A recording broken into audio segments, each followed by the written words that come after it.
Ben seninle çok hoşbəxtəm, birgə boynun bükmüş qumrular tək. Kalbimde yaşayırsan, en değerli en saf duygular tek.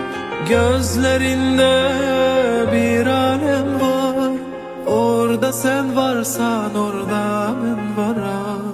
Tenhamıdan bəxtə versən, mən isə hər kəsdən bəxtiyaram. Harda var ki senin sevirəm demeyindən, Qoy baxım gözünə, sarılım ürəyindən. astaca astaca deyirəm biləsən. Bir bahardır, bir de sensen, size olan sevgim bir ihtiyardır.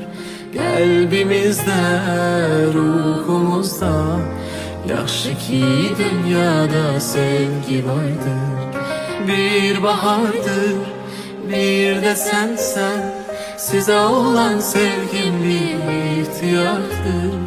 Kalbimiz